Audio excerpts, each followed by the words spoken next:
India ಫಸ್ಟ್ಗೆ ಸ್ವಾಗತ. ನಾನು ವಿದ್ಯಶ್ರೀ. ಮಾರಿ ಹಬ್ಬಕ್ಕೆ ಮುಹೂರ್ತ ಅಂತ ಇದೊಂದು ಡೇಟ್ ಓಡಾಡ್ತಾ ಇದೆ. ರಷ್ಯಾಗೆ ಮೋದಿ ಭೇಟಿ ರದ್ದು ಲಿಂಕ್ ಕೊಡ್ತಾ ಇದೆ. ಪುಟಿನ್ ಕಡೆಯಿಂದ ಬಂದಂತಹ ಡೆಡ್ಲಿ ಮಿಸೈಲ್ ಪಾಕ್ನ ಬುಡದಲ್ಲಿ ಭಯ ಹೊಕ್ಕಿಸಿದೆ.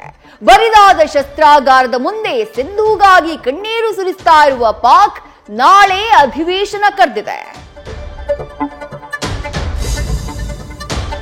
ಋಣಾನುಬಂಧ ರೂಪೇಣ ಪತಿ ಪತ್ನಿ ಪಶು ಸುತ ಸುತಾಲಯ ಇವರದ್ದು ಮೈಸೂರು.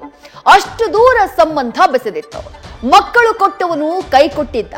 ಈಗ ಗಡಿಯಲ್ಲಿ ಯುದ್ಧದ ಕಾರ್ಮೋಡ. ಗಂಟು ಮೂಟೆ ಕಟ್ಕೊಂಡು ಬಂದ್ರೂ ಸೇರಿಸ್ಕೋತಾ ಇಲ್ಲ. ಪಾಕ್ ಸುಂದರಿ ಮದುವೆಯಾದ ಯೋಧನದ್ದು ಇದೇ ಸ್ಥಿತಿ.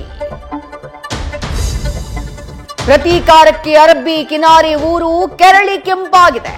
ಭೀಕರ ದೃಶ್ಯದಲ್ಲಿ ಕಂಡಂತಹ ಬುರ್ಕಾಧಾರಿ ಯಾರು ಅನ್ನುವ ಪ್ರಶ್ನೆಗೆ ಉತ್ತರ ಸಿಕ್ಕಿದೆ. ಮಾರ್ಚ್ 31ಕ್ಕೆ 5 ಲಕ್ಷಕ್ಕೆ ಡೀಲ್, 3 ಲಕ್ಷ ಅಡ್ವಾನ್ಸ್ ಪಡೆದಿದ್ದ ಸಫಾನ್ ಗ್ಯಾಂಗ್ ಬಳಿಕ ಹೆಣ ಹಾಕಿದ್ದು ಗೊತ್ತಾಗಿದೆ. ಇತ್ತ ಪೊಲಿಟಿಕಲ್ ವಾರ್ ಕಂಟಿನ್ಯೂ ಆಗಿದೆ. ಈ ಕೊನೆ ಅಲ್ವಾ?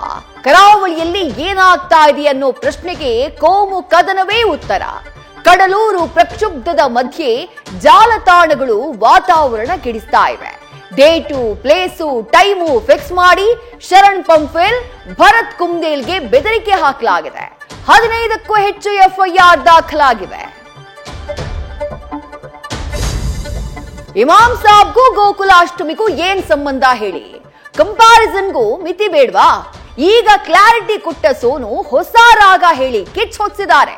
ಸಾರಿ ಕೇಳದೆ ತಿಪ್ಪೆ ಸಾರಿದ ಗಾಯಕನಿಗೆ ನೋಟಿಸ್ ಕೊಡೋಕೆ ಪೊಲೀಸರು ಸಿದ್ಧತೆಯನ್ನ ನಡೆಸ್ತಾ ಇದ್ದು, ಇತ್ತ ಪ್ರತಿಭಟನೆಗೆ ಕರೆ ಕೊಟ್ಟಿದೆ.